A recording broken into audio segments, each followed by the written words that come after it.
사도행전 2장은 주님께서 승천하시고 50일이 되었을 때, 즉 예루살렘 상황을 이렇게 증거해 줍니다. 오순절 날이 이미 이름에 저희가 다 같이 한 곳에 모였더니 호련히 하늘로부터 급하고 강한 바람 같은 소리가 있어 저희 앉은 온 집에 가득하며 불의 혀같이 갈라지는 것이 저희에게 보여 각 사람 위에 임하여 있더니 저희가 다 성령의 충만함을 받고 성령이 말하게 하심을 따라 다른 방언으로 말하기를 시작하니라. 이런 성령의 강권하심으로 예루살렘 거리로 나아가 담대하게 사도들이 복음을 전하게 되자 믿겠다고 세례받은 자의 숫자가 처음에는 3,000명이더니 얼마 지나지 않아서 하루에 5,000명이나 되었습니다. 실로 엄청난 역사였습니다. 당시 관습에 따라 여자와 아이를 제외한 남자 장정만의 수가 3,000명, 5,000명이었기에 예루살렘에만 수만 명의 크리스찬이 생겨난 것입니다. 참으로 놀라운 일이었습니다. 당시 예루살렘 인구를 어떤 학자는 5만, 어떤 학자는 10만을 추산합니다. 그것으로 봤을 때 3,000명에 5,000명, 그리고 어린아이와 여자들까지 합하면 2만 명 이상이 예수님을 믿게 된 것입니다. 그런데 20년이 지난 후 사도 바울이 예루살렘에 도착하여 복음을 증거할 때의 일입니다. 거리를 가득 메운 유대인들이 바울을 제거하지 않으면 안 될 유대교의 제1호의 적으로 간주하며 죽이려고 돌을 던졌습니다. 급기야 갑작스런 소유를 진압하려는 로마군에 의해 바울은 억울하게 투옥 체포되고 말았습니다. 20년 전 세례받은 그 많던 그리스도인들은 다 어디에 간 것입니까? 스데반의 순교로 인한 핍박에도 사도들은 여전히 예루살렘을 중심으로 활동하였음을 사도행전은 밝혀주고 있습니다. 그렇다면 바울을 보호 혹은 변호하려는 그리스도인들도 있어야 하지 않겠습니까?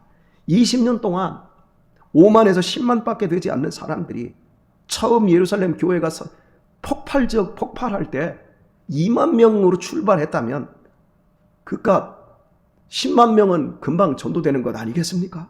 그런데 단 한 명의 그리스도인들이 없이 바울 사도를 죽이려고 했습니다. 초대 예루살렘 교회의 20년 세월은 과연 무엇이었을까요? 사마리아 수가성에서 가장 비극적인 인생을 살던 여인이 예수님을 만나고 그의 중심이 새로워졌습니다. 그의 중심이 새로워졌다고 말씀 분명히 드렸습니다. 수가성 여인은 많은 말을 들어서 진리신 예수님을 깨닫고 변한 것이 아니었습니다. 짧은 몇 마디 대화 속에서 여인은 자신을 구하러 오신 예수님을 그리스도로 깨달아 버린 것입니다. 이는 여인의 심령 속에 성령님이 역사하셨기 때문입니다. 성령님이 하시는 최종적인 일은 그리스도를 믿게 하시는 것입니다. 그래서 누구든지 예수를 성령이 아니고는 그리스도라 말할 수 없다라고 하지요. 분명 여인에게는 오순절에 예루살렘에 임한 성령과는 달랐지만 그 심령 속에 분명 성령님이 역사하신 것이었습니다. 그래서 그는 물동이조차 버려두고 그동안 자신을 미워하고 증오하고 배척하던 동네 사람들에게로 달려갔고 외쳤습니다. 나의 행한 모든 일을 내게 말한 사람을 와봐라.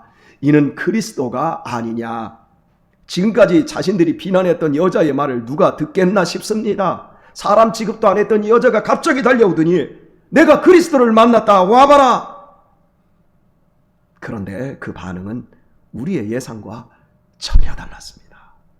수가성에서 우물까지는 700m의 거리인데 사람들이 몰려나와 많은 숫자가 예수님을 구주로 믿게 되었습니다. 30절에서 저희가 동네에서 나와 예수께로 오더라는 원문의 시제는 계속적인 용법으로 되어 있습니다. 즉 사람들이 예수님께 한 번에 밀려들고 끝난 것이 아니라 계속해서 나오고 있는 장면이지요. 예수님을 만나고 돌아간 사람들의 입에서 또 입으로 구주 강림이 전파되었기에 계속적으로 몰려든 것입니다.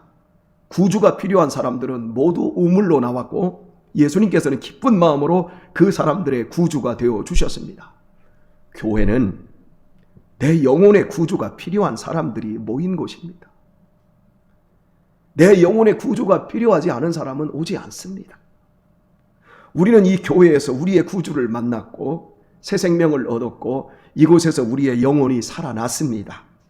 우리의 지각 속에 하나님에 대한 감각이 살아났고 삶의 새로운 목적을 발견했고 참된 소망, 즉 천국을 갖게 되었습니다.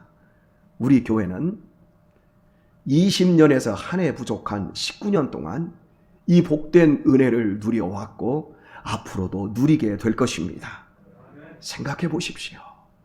지난 세월 동안 이 교회를 통해 가장 많이 복받은 사람이, 가장 많이 복받은 가정이 누구라고 생각되십니까? 왜 그렇다고 생각되십니까? 성령 안에서 지각으로 깨닫고 또한 순종한 결과 그 믿음대로 복을 받은 것입니다. 누구는 복을 받았고 누구는 복을 받지 못한 이 이유가 무엇일까요? 우리가 성령 안에서 깨닫고 또한 기꺼이 순종한 결과 네 믿음대로 될지어다가 우리의 삶 속에서 이루어진 것입니다. 사마리아 사람들은 우물에 계신 예수님을 당신들의 집으로 초청하여 말씀을 들었고 그 결과 더 많이 믿게 되었습니다. 집에서 밖으로 나올 수 없는 병자들도 있었겠지요. 바로 그 사람들을 위해서 동네 사람들은 이분이라면 우리 가정에 와야 되는구나. 그래서 각 가정으로 초청했던 겁니다. 교회에서 누리는 생명과 은혜와 기쁨을 가정에서도 누리는 축복은 정말 행복한 것입니다.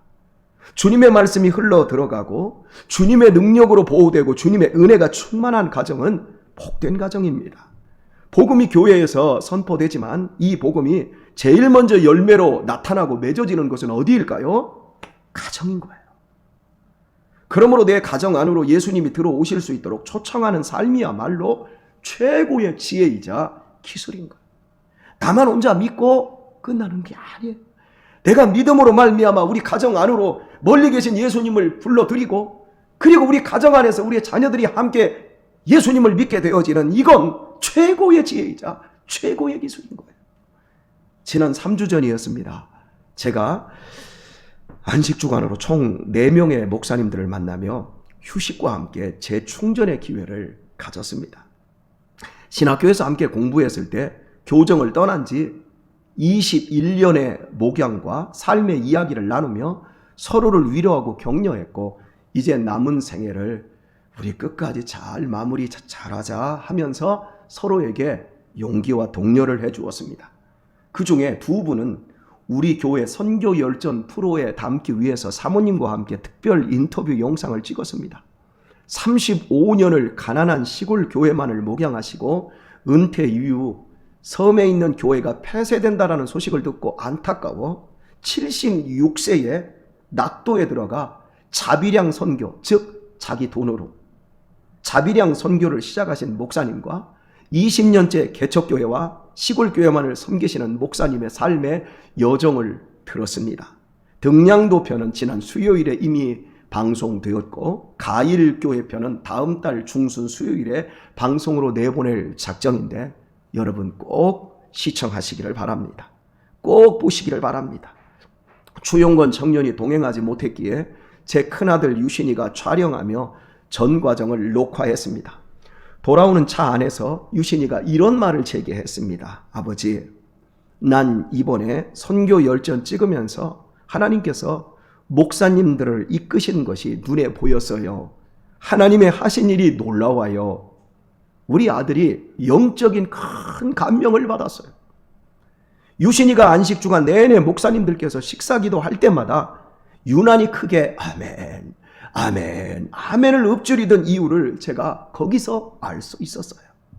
우리 집 막둥이 유아 역시 많이 착해져 왔어요. 집에 돌아온 다음 날 아침 아내가 유아에게 이렇게 말을 했습니다. 유아가 요즘 착해진 것 같아. 그러자 유아의 입에서 하나님이 살아계신 것 같아요. 하나님은 살아계십니다. 우리의 심령에 우리의 가정에 예수님께서 들어오시고 통치하시는 것보다 안전하고 행복하고 아름다운 소망과 미래가 없습니다. 예수님이 떠나간 가정만큼 비극적이고 불안전하고 소망이 없는 가정이 없어요.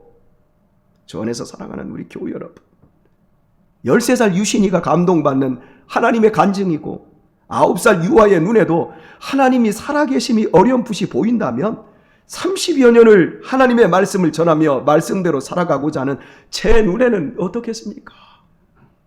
아무것도 없이 이 개척교회를 시작하여 오직 믿음으로 19년을 목양해 오며 오늘처럼 풍성한 삶을 살고 있는 제가 여러분에게 주고 싶은 것이 과연 무엇이라고 생각되십니까? 돈이요? 건강이요? 좋은 직장이요? 다 지나가는 거 아닌가요? 무쇠 같은 제 몸뚱이에 코로나가 오니까 대책 없이 무너지는데, 인생은 정말 순례자구나. 무쇠 같은 이 몸뚱이가 숨 하나 쉬는 것도 이렇게 힘들구나. 여러분, 대체 우리가 이 교회에 와서 얻고 싶은 것이 무엇입니까? 오직 예수 그리스도를 통해 우리를 구원하고 새롭게 하고 책임져 주신 하나님의 복음, 그 복음을 저는 여러분에게 드리고 싶습니다. 그 복음 안에 다 들어있어요. 그 복음 안에 우리가 원하는 것 이상, 우리가 볼 수 없는 그 모든 게 복음 안에 다 들어있어요. 그걸 저는 여러분에게 열어주고 싶어요. 등량도 교회에 최봉준 목사님의 2남 1녀의 자녀들은 어린 시절 너무너무 가난하여 끼니거리도 없었고 버스비가 없어서 시보리길을 모두 걸어서 학교에 다니고 옷은 다 얻어 입히셨답니다. 그걸 생각하면 할수록 미안하고 안쓰럽다고 했습니다. 그래서 사모님은 그때부터 지금까지 얼굴에 로션 하나 스킨 하나 바르지 않고 그냥 그 몸으로 사시더라고요. 그런데 지금 그 두 아들이 5급 공무원, 7급 공무원이 되어 있고 딸은 세종시에서 40여 명의 직원을 두는 레스토랑에 점주가 되어 있더라고요. 오해하지 마십시오. 좋은 직업을 가졌다라고 말하고 싶어서 하는 게 아니에요. 그 자녀들이 교회를 충성스럽게 섬기고 오늘 아버지의 든든한 후원군이 다 되어 있더라고요. 최 목사님께서 두 아들과 며느리와 딸과 6명의 손주들과 통화를 이어나가셨는데 제가 이틀 동안 거기 있는 날 동안 계속해서 전화가 오는 거예요. 그런데 그 통화 내용이 얼마나 정겨웠는지 몰라요. 응, 축복한다 아들아. 응, 우리 장손이구나. 사랑한다 며느라가. 소통과 교감, 사랑과 애정, 이게 막 흘러가는 거예요. 비록 가난하고 작은 시골 목회였지만 목사님의 가정에 주님이 통치하시는 복이 넘쳐 흐르고 있었어요. 밤 8시쯤 목사님과 사모님께서는 두툼한 잠바를 입고는 예배당으로 가셔서 1시간 정도 기도하셨습니다. 다음날 새벽 3시에도 기도가 이어졌습니다. 제가 물었습니다. 성도님들도 없는데 목사님 뭔 기도를 그렇게 많이 하십니까? 복음 전도가 첫 번이요. 나라와 민족과 한국교회가 두 번째요. 지인들과 가족권을 위해 기도합니다. 하나님의 큰 은혜를 입으면 기도하지 않을 수 없습니다. 기도가 믿음의 왕도이자 복음을 여는 관문이기 때문입니다. 기도 없이 믿음을 승리할 수가 없고 기도 없이 복음이 열리지 않기 때문에 그렇습니다. 그래서 하나님의 은혜를 입은 사람은 기도하지 않을 수가 없어요. 사랑하는 교우 여러분, 우리들이 생각지 못한 이런 분들의 기도의 빚을 많이 지고 있는 것입니다. 여러분 한 사람 한 사람이 여기 그냥 온 것 같지요? 그렇지 않아요. 얼마나 많이 기도했고 얼마나 많이 눈물 흘렸는지 여러분이 아셔야 합니다.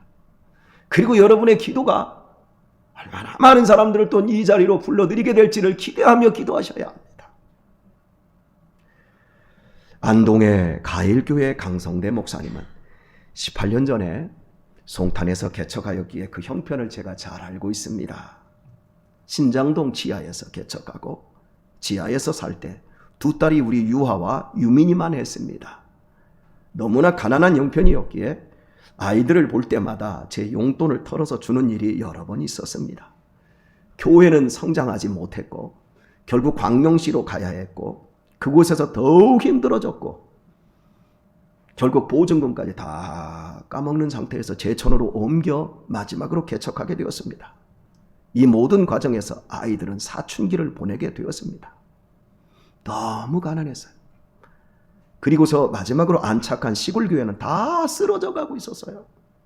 사례비 50만 원 받으면서 가는 형편이었으니까요. 목회를 접고 돈을 벌려고 몇 번이나 갈등했지만 끝내 시골교회를 지켜내며 부흥을 이끌어내셨어요. 장성한 두 딸은 겨우 고등학교를 나와 하나는 공무원 시험을 보고 고용노동부 공무원이 되었고 큰 딸은 은행원이 되었습니다. 공부에 대한 갈증으로 두 딸은 사이버로 대학 공부를 이어가며 얼마나 예쁘게 자랐는지 모릅니다. 오면서 공무원인 21살 막내딸에게 어린 시절에 제가 그랬듯 제 호주머니에 있는 돈을 몽땅 털어서 주었습니다.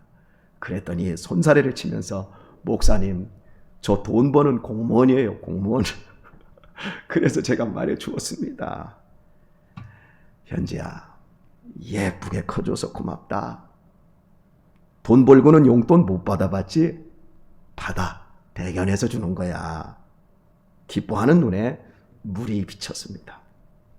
큰딸은 3년 동안 모은 적금 전액을 헌금으로 드렸고 이것이 촉매제가 되어 성도들과 함께 교회를 리모델링하고 사택을 새롭게 지을 수 있었습니다. 대학 생활할 철부지 21살 나이에 직장 생활하면서 교회에 힘이 되고 부모님에게 큰 위로를 주고 있는 두 딸을 보면서 하나님의 신실한 사랑에 제가 얼마나 감사했는지 모릅니다. 제 눈에 하나님의 일하심과 복주심이 보였습니다. 그런 딸들을 신실하신 하나님께서 앞으로 책임져 주시지 않겠습니까? 사람은 심은 것과 가꾼 것만 거두게 됩니다. 지난 20년 동안 가난 속에서도 두 분의 목사님 가정은 복음 안에서 풍성한 은혜를 누렸습니다. 서두에서 확인한 것처럼 예루살렘 교회가 그리도 엄청난 성령의 능력으로 3,000명, 5,000명씩 믿는 자가 폭발했음에도 20년이 지났을 때 바울 사도를 옹호하거나 지켜줄 사람 한 사람도 없었지 않습니까? 그런데 보잘것없는 개척교회, 시골 교회를 섬긴 두 분의 목사님 가정은 어찌 이다지도 풍성한 삶이 되었을까요? 신앙은 점이 아닌 선입니다. 수많은 점들이 한 줄로 이어진 것이 선인 것처럼 신앙도 마찬가지입니다. 신앙의 복은 한 번의 결기나 엄청난 종교 체험으로 만들어지지 않습니다. 쓸데없는 생각하지 마십시오. 지루하고 고단한 일상을 견디며 참으며 볶아내는 역경에도 자기 자신을 성장시킬 때만이 열매 맺는 것이 신앙의 복인 겁니다. 그러므로 주님께서 주신 사명의 자리를 지키며 주어진 가난과 고난을 주님의 훈련으로 잘 감당해낼 수 있어야 합니다. 예배와 기도, 말씀에 순종하는 생활의 훈련이 있어야 합니다. 그것도 성실한 훈련과 꾸준한 연습의 과정이 필요합니다. 등량도의 목사님 가정이나 안동의 목사님 가정이나 얼마나 많은 믿음의 훈련과 연습을 했겠습니까? 끝없이 현실의 배고픔과 가난 앞에서도 하나님의 말씀 앞에 자신을 복종시키며 훈련하지 않았겠습니까? 가일교회 안동의 가일교회 사모님께서는 이 말씀까지 하시더라고요. 우리가 개척을 했으니까 이렇게 지금 이런 복을 받았지요. 이렇게 말씀하시더라고요. 안동의 사모님께서는 촬영하는 그날도 딸들과 함께 대통령 선거를 놓고 철야기도 하고 촬영에 임했습니다. 그러면서 우리 응답받았어요. 그러더라고요. 이제 딸들이 저녁에 스스로 잠자다가도 수시로 예배당에 나가 기도하며 기도의 응답 체험을 누린다고 하셨습니다. 훈련과 연습 없이 우리의 삶과 가정에 하나님의 복이 열매 맺기는 매우 어려운 일입니다. 그 교회가 성령이 대폭발하였던 초대 예루살렘 교회라도 훈련과 예외 없이는 아무것도 아닌 겁니다. 그러나 아무리 보잘것없는 도서벽지 개척교회라 할지라도 믿음의 연습과 훈련을 잘 감당한다면 하나님의 복은 어디에서나 꼽히고 열매 맺게 되어 있습니다. 그것이 하나님의 약속입니다. 저는 여러분과 여러분의 가정이 바로 이런 복음의 영광을 복을 체험할 수 있기를 축복합니다. 오늘 본문 42절을 보시면 동네 사람들이 여자에게 하는 말이 이렇습니다. 이제 우리가 믿는 것은 네 말을 인함이 아니니 이는 우리가 친히 듣고 그가 참으로 세상의 구주신 줄 알미니라. 참으로 멋진 신앙 고백 아닙니까? 네 말 때문이 아니라 우리가 친히 듣고 그가 참으로 세상의 구주신 줄 알미니라. 여러분들도 이렇게 되셔야 합니다. 제가 설교를 통해서 오늘 전해준 구주가 아닌 여러분이 친히 삶을 통해 만나게 되고 알게 되는 구주셔야 합니다. 부모님들이 말해준, 부모님들이 윽박지른 교훈적 주님이 아니라 내 자녀들이 직접 경험하고 누리는 주님이 되어야 될 줄 믿습니다. 그런데 이 말을 여인은 어떻게 들었을까요? 우리가 믿는 것은 너 때문이 아니라 우리가 친히 들었기 때문이다. 제가 여인이라면 기분 나빴을 것입니다. 여자를 여전히 무시하고 있기 때문입니다. 자신들이 배척받고 비난하는데도 여인이 자신들에게 달려와서 복음을 전해주지 않았습니까? 얼마나 고마운 일입니까? 그러니 이렇게 말하면 어떨까요? 당신 덕에 우리가 그리스도를 알게 되었습니다. 그동안 미안합니다. 얼마나 멋질까요? 그런데 고맙다는 인사는커녕 미안하다는 말은커녕 끝까지 여인을 업신여긴 겁니다. 우리가 믿는 것은 너 때문이 아니야. 얼마나 섭섭하고 속상했겠습니까? 은혜를 받아놓고도 여전히 나쁜 관계를 풀지 않고 있습니다. 이런 것들이 우리의 삶을 괴롭게 하고 불행하게 합니다. 동네 사람들의 말은 틀린 말이 아닙니다. 옳은 말입니다. 틀림없는 말입니다. 어느 종갓집에서 큰 어른 생일잔치를 끝내고 문중 식구들이 흐뭇한 마음으로 마루에 앉아 있었습니다. 부엌에서 일하던 며느리가 남은 음식을 갖고 나와 마당에 있던 동네 개들에게 주는데 개들이 아주 맛있게 먹어요. 그 모습을 보고 며느리가 뜬금없이 이렇게 말을 했어요. 야, 오늘은 동네 개잔치구나. 졸지의 집안 어른이 개가 되었어요. 말은 맞는데 듣는 집안 어른은 굉장히 기분이 상하지 않았을까요? 어느 집에는 할머니 생신에 할머니 꼭 100살까지 사셔야 돼요 라고 인사했다가 혼났답니다. 왜요? 할머니 연세가 99세였답니다. 덕담이지만 상황에 따라 기분 나쁠 수 있습니다. 제가 이런 말을 종종 들었다고 여러분에게 말씀드렸지요. 목사님 인상은 꼭 부처님 상입니다. 목사한테 부처님 닮았다고 하면 어떻게 하죠? 예수님 닮았다고 해야죠. 어쨌든 부처님 닮았다는 말을 들어도 오늘까지 꿋꿋이 예수님의 종으로 잘 살고 있습니다. 사마리아 수가성에 임한 하나님의 구원에도 불구하고 사람들은 여전히 배려가 부족하고 생각이 짧습니다. 말은 옳은 말은 하는데 은혜스러운 말은 못하고 있어요. 받은 은혜는 컸지만 갖고 있던 편견과 습관을 버리지 못했습니다. 왜요? 신앙은 선이라고 말씀드렸지 않습니까? 그들에게는 이제부터 이 훈련과 연습이 필요한 거예요. 그들에게는 가야 할 복된 길이 있고 또 받아야 할 복이 있었던 것입니다. 그것을 경건한 숙련 과정을 통해 성취해 나가야 되는 거지요. 거듭나고 새 생명 얻은 사람의 마땅한 연습과 훈련의 진실성 여부에 따라 사마리아의 운명이 달라질 것입니다. 근데 많은 사람들이 이걸 몰라요. 나 오늘 엄청난 거 받았어. 나 은혜 체험했어. 점으로 찍고 끝내버려요.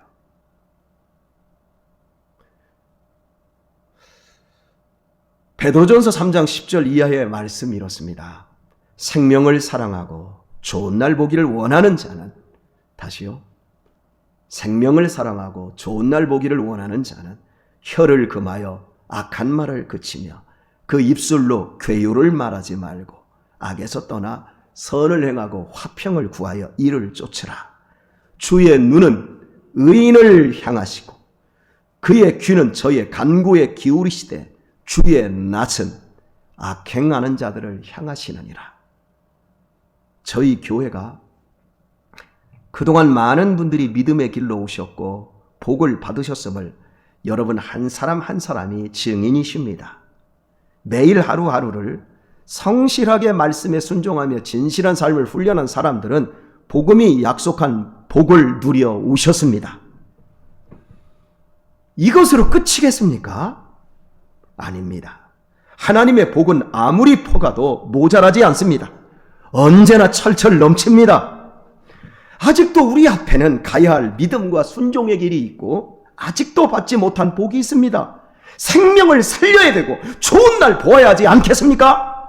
그렇다면 우리 날마다 우리의 입술로 하나님을 찬양하십시다. 옳은 말보다, 틀리지 않은 바른 말보다 배려가 가득 넘치는 믿음의 말을 하도록 하십시다. 화평을 이루어 가도록 하십시다. 나 혼자 잘해서 잘된 것처럼 말하지 마시고 당신이 도와주고 당신이 기도해줘서 고맙다고 말하도록 하십시다. 나는 당신 때문에 힘이 되고 당신 때문에 이 교회를 다니고 있고 당신 때문에 행복하다고 말하도록 하십시다. 나는 당신이 싫어서 그 자리에 안 나가고 나는 셀 모임도 싫고 나는 그런 사람들하고 함께 있기도 싫고 이런 말 하는 것, 주님이 낯을, 그 분노의 낯을 내 얼굴에 맞추는 것과 똑같다는 걸 기억하셔야 합니다. 나를 스치고 지나가는 사람, 나를 관통하는 사람들에게 행복을 묻히는 사람들이 되시기를 바랍니다.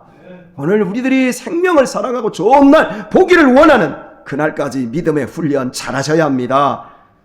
우리의 입술과 표정과 태도 하나하나에 예수님의 인격이 배어나게 만들도록 하십시다.